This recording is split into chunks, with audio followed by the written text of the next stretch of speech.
नमस्कार।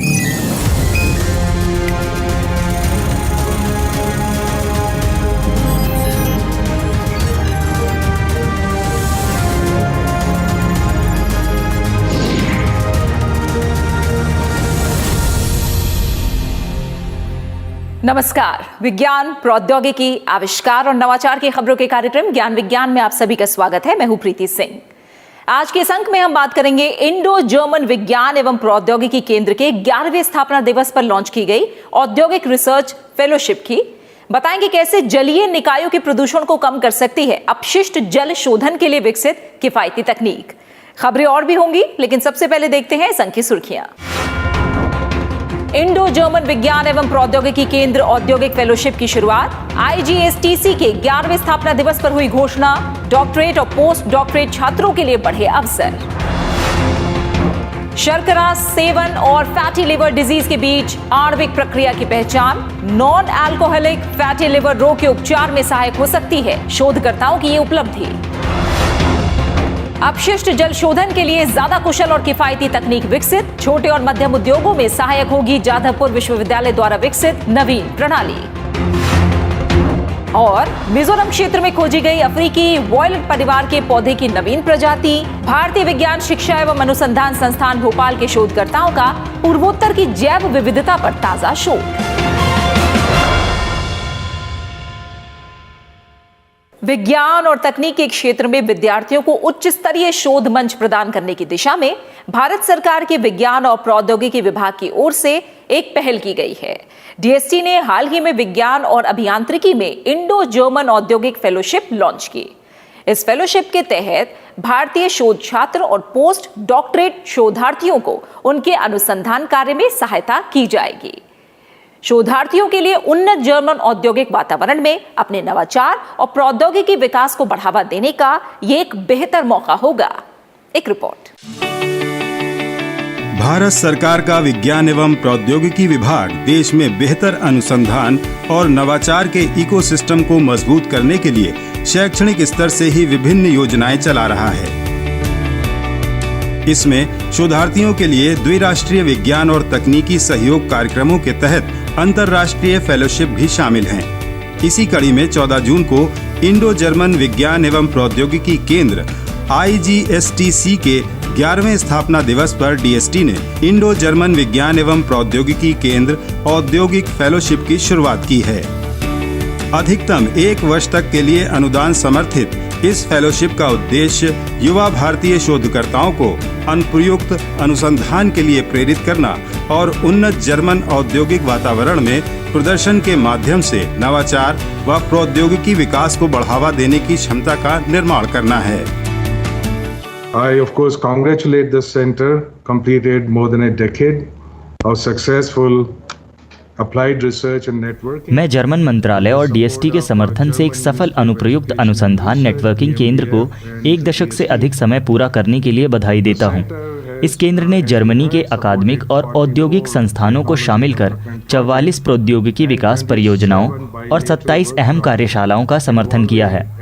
ये फेलोशिप क्षमता निर्माण को प्रोत्साहित करेगी और चुनौतियों के बारे में सोचने के लिए प्रेरित करेगी। ये युवा शोधकर्ताओं के लिए जर्मन व्यवस्था में अनुप्रयुक्त अनुसंधान, प्रौद्योगिकी विकास और औद्योगिक अनुभव को बढ़ावा देगी।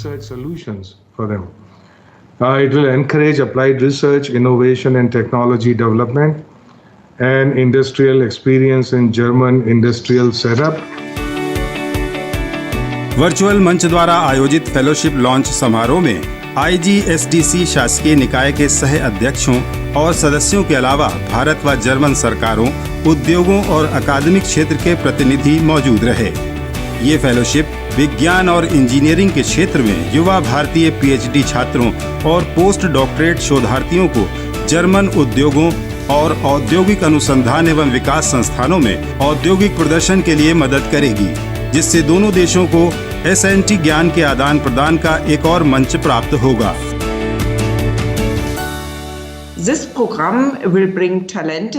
यह कार्यक्रम प्रतिभाशाली भारतीय शोधकर्ताओं को जर्मनी की कंपनियों या सरकारी संस्थानों के साथ व्यवहारिक विज्ञान के क्षेत्र में काम करने के लिए साथ लाएगा। बतौर फेलो वे भविष्य के लिए दोनों देशों के बीच लंबे समय तक चलने वाले संबंध बना सकते हैं। ये फेलोशिप अधिकतम 1 वर्ष तक के लिए बहुत ही आकर्षक अनुदान के साथ समर्थित है। इससे जुड़ी बहुत सारी जानकारियां जैसे श्रेणियां, पात्रता, अनुदान और दिशा निर्देश IGSTC की वेबसाइट पर उपलब्ध हैं। IGSTC की स्थापना भारत सरकार के विज्ञान एवं प्रौद्योगिकी विभाग और जर्मनी सरकार के संघीय शिक्षा व अनुसंधान मंत्रालय ने उद्योगों की भागीदारी, अनुप्रयुक्त अनुसंधान और प्रौद्योगिकी विकास पर जोर देने के साथ साथ इंडो जर्मन अनुसंधान व विकास नेटवर्किंग की सुविधा के लिए की थी। ये इंडस्ट्रियल फेलोशिप इस उद्देश्य को और मजबूत करेगी।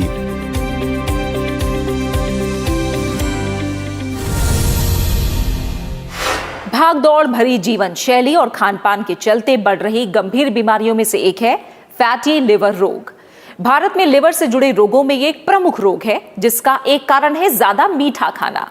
अब भारतीय शोधकर्ताओं ने पहली बार शर्करा खाने से लिवर में ज्यादा चर्बी जमा होने के बीच परस्पर आणविक प्रक्रिया का पता लगाया है। ये उपलब्धि नॉन अल्कोहलिक फैटी लिवर रोग के उपचार में सहायक हो सकती है। ये शोध पूरी दुनिया को चिकित्सा क्षेत्र में एक नई राह दिखाने वाला है। ज्ञान विज्ञान की एक रिपोर्ट। Non alcoholic fatty liver disease यानी NAFLD एक गंभीर रोग है जिसमें लीवर पर चर्बी जमा हो जाती है। खास बात ये कि इस चिकित्सीय समस्या के कई बार 2 दशकों तक भी लक्षण नहीं दिखते। इस बीच ज्यादा चर्बी लीवर की कोशिकाओं को बुरी तरह प्रभावित कर सकती है और लीवर डैमेज होने से लेकर कैंसर और लीवर फेलियर तक का कारण बन जाती है। भारत की बात करें तो यहाँ 9 से 32% आबादी इस समस्या से ग्रस्त है। मोटापे का शिकार स्कूली बच्चों में भी ये रोग चिंताजनक स्तर तक बढ़ रहा है। NAFLD का एक कारण सामान्य शर्करा और कार्बोहाइड्रेट के अन्य किसी भी रूप में ज्यादा मीठे का सेवन भी है। लीवर इन्हें चर्बी में बदल देता है। इस प्रक्रिया को हेपेटिक डी नोवो लाइपोजेनेसिस या DNL कहते हैं। हालांकि अभी तक इसके जैव रासायनिक संबंध का कारण पता नहीं किया जा सका था। अब भारतीय प्रौद्योगिकी संस्थान के शोधकर्ताओं के नेतृत्व में एक शोध दल ने ज्यादा मीठा खाने से लीवर में चर्बी बढ़ने के बीच परस्पर आणविक प्रक्रिया का पता लगाने में सफलता हासिल की है। इस अध्ययन के निष्कर्ष हाल ही में जर्नल ऑफ बायोलॉजिकल केमिस्ट्री में प्रकाशित किए गए हैं।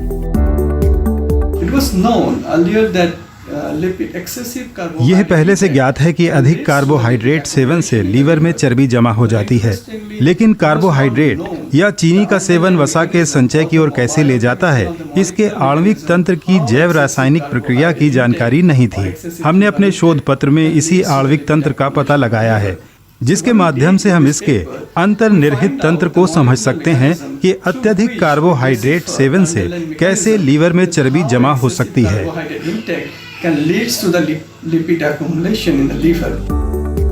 शोधकर्ताओं ने चूहों के मॉडल पर पूरक प्रायोगिक प्रक्रिया का अध्ययन किया और पाया कि कार्बोहाइड्रेट की वजह से एक जटिल प्रोटीन NF कप्पा बीटा सक्रिय होने से DNL बढ़ने के बीच परस्पर संबंध है। Hepatic NF kappa beta P65 के सक्रिय होने से एक अन्य प्रोटीन सॉर्सिन कम हो जाता है, जिससे लीवर की चर्बी नियंत्रण क्षमता भी कम हो जाती है और चर्बी बढ़ने लगती है।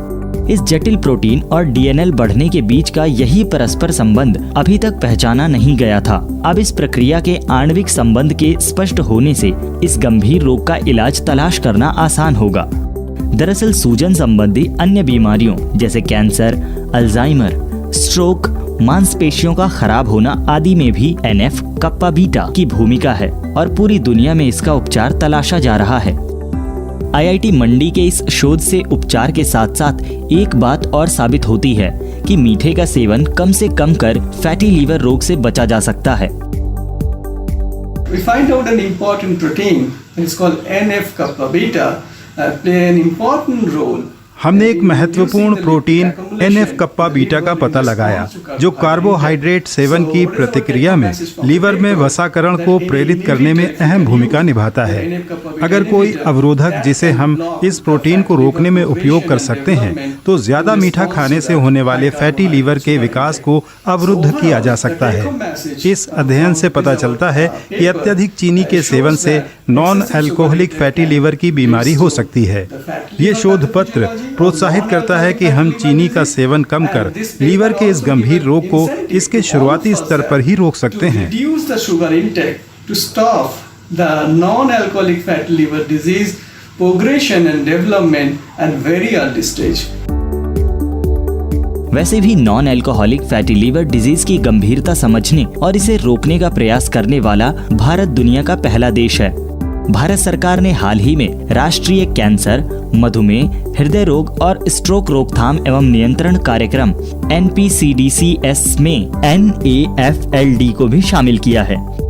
ऐसे में भारतीय शोधकर्ताओं की उपलब्धि इस दिशा में महत्वपूर्ण पहल कही जा सकती है। ज्ञान विज्ञान में वक्त हुआ एक छोटे से ब्रेक का। आप कहीं जाइएगा नहीं, हम जल्द वापस लौटते हैं।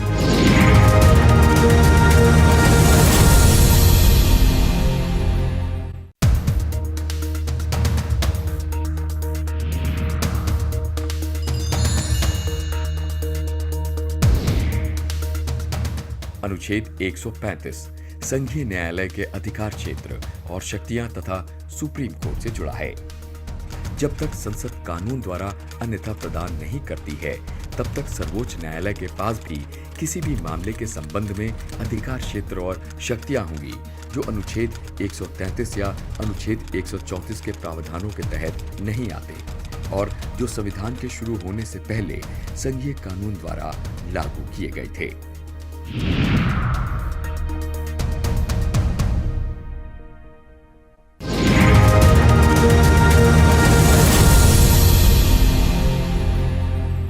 ब्रेक के बाद आपका स्वागत है। आप देख रहे हैं ज्ञान विज्ञान। कोलकाता स्थित जाधवपुर विश्वविद्यालय के शोधकर्ताओं ने अपशिष्ट जल शोधन की एक नई तकनीक विकसित की है। इस तकनीक में विद्युत क्षेत्र की मदद से चलने वाले मेम्ब्रेन सेपरेशन उपकरण का प्रयोग किया गया है। इस कुशल और किफायती तकनीक की सहायता से मध्यम और लघु स्तर के उद्योग भी जल शोधन संयंत्र स्थापित कर सकते हैं। इस तरह जलीय निकायों के प्रदूषण को काफी हद तक कम किया जा सकता है। ज्ञान विज्ञान की एक रिपोर्ट। नगरीय जल निस्तारण और उद्योगों से निकलने वाला अपशिष्ट जल नदियों के प्रदूषित होने का सबसे बड़ा कारण है। हालांकि प्रदूषण नियंत्रण नियमों के अनुसार सभी उद्योगों को निर्देश है कि वो अपने अपशिष्ट जल का शोधन कर फिर उसे जलीय निकायों में निस्तारित करें, लेकिन इसके लिए स्रोत बिंदुओं पर ही तैलीय अपशिष्ट जल को साफ करने के लिए महंगी जल शोधन तकनीकों की जरूरत पड़ती है। ऐसे में छोटे और मंझोले उद्योग ये लागत वहन नहीं कर पाते और बिना शोधन के जल निस्तारण कर देते हैं। अब जाधवपुर विश्वविद्यालय के केमिकल इंजीनियरिंग विभाग के प्रोफेसर डॉक्टर चिरंजीव भट्टाचार्य जी ने एक नवीन तकनीक विकसित की है। इस तकनीक से ऑटोमोबाइल सर्विसिंग उद्योग, खाद्य उद्योग सहित अन्य छोटे और मध्यम स्तर के उद्योगों को तैलीय अपशिष्ट जल के शोधन के लिए एक कुशल और किफायती विद्युत क्षेत्र चलित मेम्ब्रेन सेपरेशन डिवाइस प्राप्त हो सकती है। Here we have developed a new technology, which is the electrocoagulation and assisted by हमने ऐसी तकनीक विकसित की है जो इलेक्ट्रोकोएगुलेशन है और इलेक्ट्रोफ्लोटेशन मेम्ब्रेन सेपरेशन पर आधारित है। ये विशेष रूप से असेंबल सेटअप वास्तव में इलेक्ट्रो यूनिट के तौर पर इलेक्ट्रोकोएगुलेशन के साथ इलेक्ट्रोफ्लोटेशन मेम्ब्रेन सेपरेशन यूनिट का संयोजन है। मूल रूप से हमारा लक्ष्य तेल अपशिष्ट जल को नष्ट कर जितना संभव हो सके तेल और पानी को अलग करना था। इसमें एक तरफ हमें शुद्ध पानी मिल रहा है और एक छोर पर तेल मिल रहा है जो दोबारा इस्तेमाल किया जा सकता है।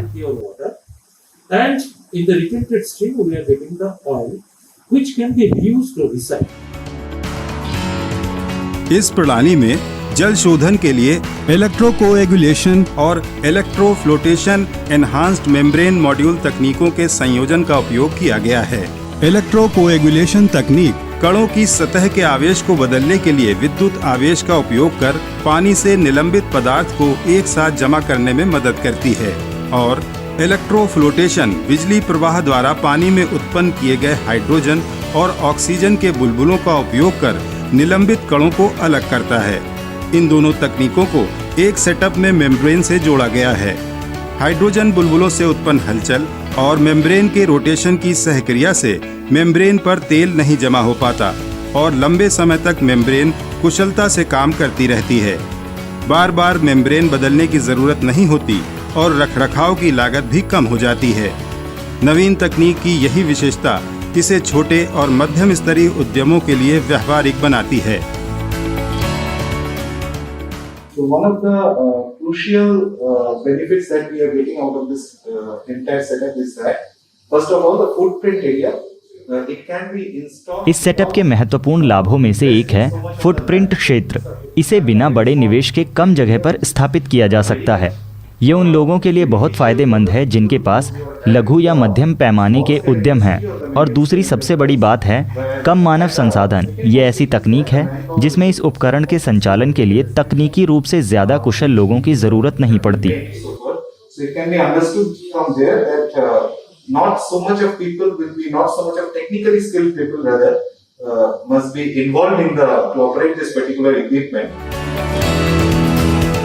इस एकल हाइब्रिड ECEFMM सेटअप में बहुत कम क्षेत्र में संयंत्र स्थापित किया जा सकता है और प्रारंभिक पूंजी निवेश भी कम करना होता है। इस तकनीक के संचालन के लिए उच्च तकनीकी कुशलता की भी जरूरत नहीं होती। साथ ही शोधन के बाद प्राप्त तेल को दोबारा औद्योगिक बर्नर, भट्ठी, मोल्ड या हाइड्रोलिक ऑयल के रूप में प्रयोग किया जा सकता है। मेक इन इंडिया पहल को बल देने वाले इस नवाचार का अब पायलट स्तर पर परीक्षण पूरा किया जा रहा है, जिसके बाद ये तकनीक व्यावसायिक उपयोग के लिए उपलब्ध हो जाएगी।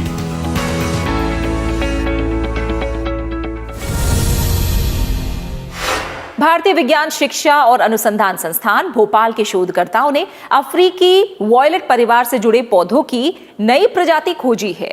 ये पौधा भारत के मिजोरम और पड़ोसी देश म्यांमार के कुछ क्षेत्रों में पाया गया है। इस खोज ने साबित कर दिया है कि भारत के पूर्वोत्तर क्षेत्र की जैव विविधता का अभी पूरी तरह अध्ययन नहीं किया जा सका है। इस क्षेत्र में विभिन्न अज्ञात वनस्पतियां मौजूद हैं, जिनको तलाशा जाना बाकी है। भारतीय शोधकर्ताओं की इस उपलब्धि पर ज्ञान विज्ञान की एक रिपोर्ट। भारत का पूर्वोत्तर क्षेत्र अद्भुत प्राकृतिक संपदा का खजाना कहा जा सकता है। आमतौर पर हिमालय का ये भाग दुर्गम क्षेत्रों तक पहुंच की कमी के चलते अछूता सा रहा है। यहाँ वनस्पतियों की ऐसी प्रजातियां मौजूद हैं जिनके बारे में बहुत कम पता किया जा सका है। हाल ही में भारतीय विज्ञान शिक्षा एवं अनुसंधान संस्थान आईसर भोपाल के शोधकर्ताओं के एक दल ने पूर्वोत्तर के मिजोरम क्षेत्र में अफ्रीकी वायलेट्स परिवार से संबंधित पौधे की एक नई प्रजाति की खोज की है। डिडिमोकॉर्पस विकीफंकी नाम की ये प्रजाति फिलहाल मिजोरम में 3 स्थानों सहित पड़ोसी देश म्यांमार के कुछ इलाकों में पाई गई है।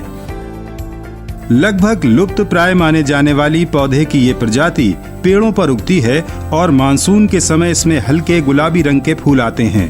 इस प्रजाति का नाम अमेरिका के स्मिथसोनियन इंस्टीट्यूट की प्रतिष्ठित वनस्पति विज्ञानी दिवंगत विकी एन फंग के नाम पर रखा गया है।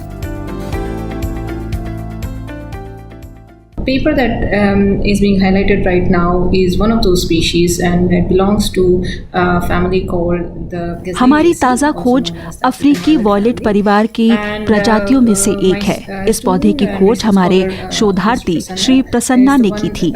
जब ये पौधा लाया गया तो हमने प्रयोगशाला में DNA विश्लेषण सहित इस पर कई तरह के विश्लेषण किए, जिसके बाद हमने इस प्रजाति को अपने शोध पत्र में एक नई प्रजाति के रूप में वर्णित किया है, जो साल के शुरुआत में प्रकाशित किया गया है।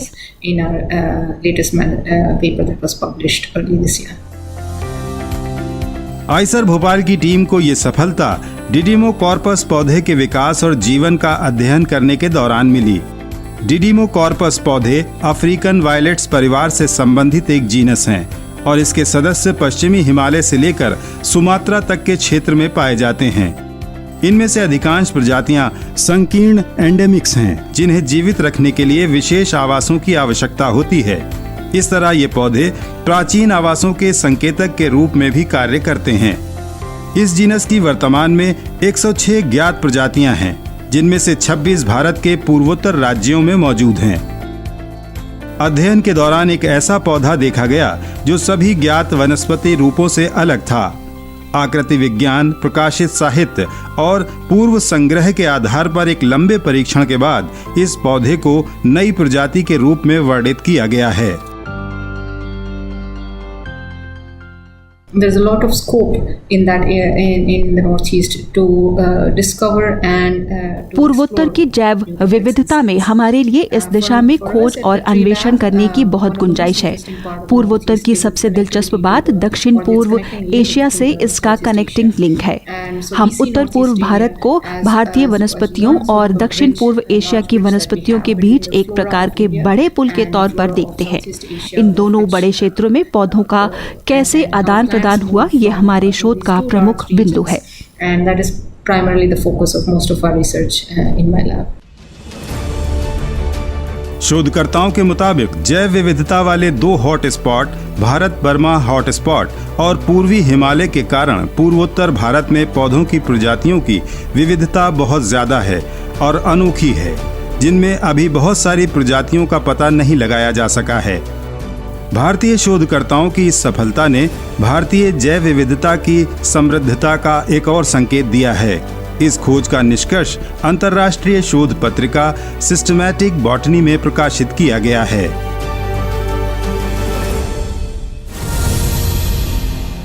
ज्ञान विज्ञान में वक्त हुआ एक और छोटे से ब्रेक का। आप कहीं जाइएगा नहीं, हम जल्द वापस लौटते हैं।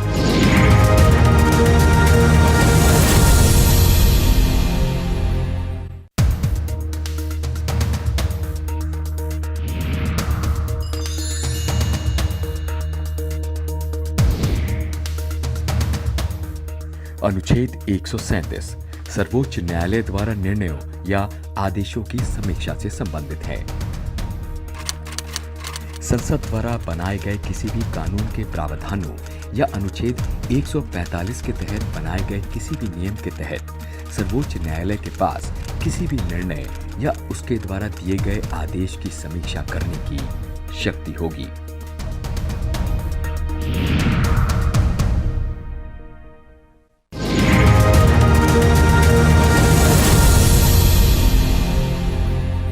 ब्रेक के बाद एक बार फिर आपका स्वागत है। आप देख रहे हैं ज्ञान विज्ञान और अब एक नजर डालते हैं विज्ञान के क्षेत्र में होने वाली देश और दुनिया की कुछ और ताजा गतिविधियों पर हमारे खास सेगमेंट साइंस एक्सप्रेस में। विज्ञान एवं प्रौद्योगिकी विभाग के विज्ञान और इंजीनियरिंग अनुसंधान बोर्ड द्वारा समर्थित एक अध्ययन के मुताबिक कोविड-19 से उभरने वाले मरीजों के लिए टीके की एक खुराक कारगर साबित हो सकती है, क्योंकि हल्के कोविड-19 संक्रमण से ठीक होने के दौरान प्रतिरक्षण मेमोरी कुछ वर्षों तक बाकी रहती है। राष्ट्रीय प्रतिरक्षा विज्ञान संस्थान के डॉक्टर निमिष गुप्ता और अखिल भारतीय आयुर्विज्ञान संस्थान के डॉक्टर अशोक शर्मा और डॉक्टर पूनम कौशिक के सहयोग से किए गए इस अध्ययन में पाया गया कि परीक्षण किए गए लगभग 70% भारतीय संक्रमितों में SARS-CoV-2 के प्रति प्रतिक्रियाशील सफेद रक्त कोशिकाओं का स्तर बहुत ऊंचा था, जो कि मानव प्रतिरक्षा प्रणाली यानी टी कोशिकाओं का एक अनिवार्य हिस्सा है। ये टी कोशिकाएं सामान्य सर्दी जुकाम के वायरस के चलते पहले से लोगों में मौजूद थीं और निश्चित रूप से वायरस के बोझ को सीमित कर सकती हैं। शोधकर्ताओं का मानना है कि इम्यूनोलॉजिकल मेमोरी मुख्य रूप से वायरस के स्पाइक प्रोटीन से जुड़ी होती हैं और ये हल्के संक्रमण वाले रोगियों में टीके की तरह प्रतिरक्षा प्रतिक्रिया को प्रेरित करती हैं। इस अध्ययन के आधार पर देखा जा रहा है कि ऐसे लोगों में मौजूद टीके की एक खुराक ही उनकी प्रतिरक्षा प्रणाली को लंबे समय तक बाकी रख सकती है। ब्रिटेन के वैज्ञानिकों ने एक डिवाइस बनाने में सफलता हासिल की है जो महज 15 मिनट में ही किसी कमरे में कोरोना संक्रमण का पता लगा सकती है। London school of hygiene and tropical medicine और डरहम यूनिवर्सिटी के वैज्ञानिकों की इस रिसर्च के शुरुआती नतीजे काफी बेहतर आए हैं। यह कोविड अलार्म, त्वचा और सांसों द्वारा उत्पादित रसायनों का पता लगाकर संक्रमण की पहचान करता है। वायरस की वजह से वाष्पशील कार्बनिक यौगिकों में बदलाव होने लगता है। इससे शरीर में गंध पैदा होती है। उपकरण के सेंसर रोबो साइंटिफिक स्टार्टअप द्वारा निर्मित किए गए हैं। परीक्षण के दौरान इसके नतीजों की सटीकता का स्तर 98 से 100% तक रहा। ये डिटेक्टर बिना लक्षण वाले कोरोना संक्रमित व्यक्तियों की भी पहचान करने में सक्षम है। ये तकनीक विमानों के केबिन, क्लासरूम, केयर सेंटरों, घरों और ऑफिसों में स्क्रीनिंग के लिए महत्वपूर्ण साबित हो सकती है। कंपनी इस तकनीक पर आधारित एक पोर्टेबल डिवाइस भी तैयार कर रही है, जिससे व्यक्तिगत रूप से संक्रमित व्यक्ति की पहचान की जा सके। यह दोनों अलार्म सिस्टम कोरोना के खिलाफ भविष्य की अन्य महामारियों की पहचान के लिए भी कारगर साबित हो सकते हैं। अब घने कोहरे के मौसम में भी वस्तुओं के स्पष्ट चित्र लेना संभव हो सकेगा। भारतीय शोधकर्ताओं ने कम दृश्यता के दौरान ली गई तस्वीरों को बेहतर बनाने का तरीका खोजा है। विज्ञान एवं प्रौद्योगिकी विभाग के स्वायत्त संस्थान रामन अनुसंधान संस्थान बेंगलुरु के शोधकर्ता लंबे समय से इस दिशा में कार्य कर रहे थे और अब उन्होंने कंप्यूटर एल्गोरिदम की भारी गणनाओं के बिना छवियों की गुणवत्ता में सुधार के लिए एक समाधान पेश किया है। शोधकर्ताओं ने प्रकाश के स्रोत के रूप में 10 लाल एलईडी लाइटों को चुना। फिर उन्होंने एलईडी के लिए प्रयुक्त होने वाली विद्युत धारा को लगभग 15 चक्र प्रति सेकंड की दर से प्रवाहित करके और आवृत्ति बदल कर प्रकाश के इस स्रोत को संशोधित किया। मॉड्यूलेशन डिमॉड्यूलेशन तकनीक का उपयोग करके प्राप्त चित्रों की गुणवत्ता में उल्लेखनीय सुधार देखा गया। यह तकनीक सामने आने वाली ऐसी बाधाओं को ढूंढने में मदद कर सकती है जो आमतौर पर कोहरे के दौरान, रेल, समुद्र और सड़क परिवहन के दौरान दिखाई नहीं देती। यह शोध OSA कॉन्टिनम पत्रिका में प्रकाशित किया गया है। वैज्ञानिकों ने ग्लास यानी कांच के ग्रैंड साइंटिफिक संरचनात्मक रहस्यों को सुलझाने की दिशा में एक सफलता प्राप्त की है। सिटी यूनिवर्सिटी ऑफ हांगकांग के सह नेतृत्व में एक अंतर्राष्ट्रीय शोध दल द्वारा किए गए अध्ययन में पाया गया कि असंगत और क्रिस्टलीय धातु के ग्लास में एक ही संरचनात्मक बिल्डिंग ब्लॉक है और इन्हीं ब्लॉक्स के बीच का जुड़ाव क्रिस्टलीय और असंगत ग्लास में विभाजन करता है। इस ताज़ा अध्ययन के निष्कर्षों ने कांच की संरचना की समझ पर प्रकाश डाला है। कांच एक गैर क्रिस्टलीय असंगत ठोस है जिसका दैनिक जीवन में व्यवहारिक और तकनीकी उपयोग है। जैसे सोडा लाइम ग्लास के अलावा मेटेलिक ग्लास भी होते हैं। कांच की बाहरी सामग्री एक ठोस की तरह व्यवहार करती है, लेकिन अंदर यह एक तरल के रूप में अव्यवस्थित रूप से दिखाई देता है। इसीलिए इसकी संरचना लंबे समय से वैज्ञानिक अनुसंधान का केंद्र रही है। शोध दल ने ठोस कांच और उसके क्रिस्टलीय समकक्ष के बीच एक संरचना लिंक की खोज की है। यह अध्ययन हाल ही में नेचर मटेरियल्स पत्रिका में प्रकाशित किया गया है। इसी के साथ ज्ञान विज्ञान में आज इतना ही। ये कार्यक्रम आपको कैसा लगा? अपने फीडबैक और सुझाव देने के लिए आप हमें ईमेल कर सकते हैं। हमारा ईमेल है news@vigyanprasar.gov.in। आप अपनी राय हमें डाक द्वारा भी भेज सकते हैं। हमारा पता है विज्ञान प्रसार, 5वां तल, पृथ्वी भवन, लोधी रोड, नई दिल्ली 110003। विज्ञान, प्रौद्योगिकी, आविष्कार और नवाचार से जुड़ी ताजा जानकारियों के साथ अगले हफ्ते इसी वक्त इसी चैनल पर फिर हाजिर होंगे। तब तक बने रहिए हमारे साथ वैज्ञानिक सोच के साथ। नमस्कार।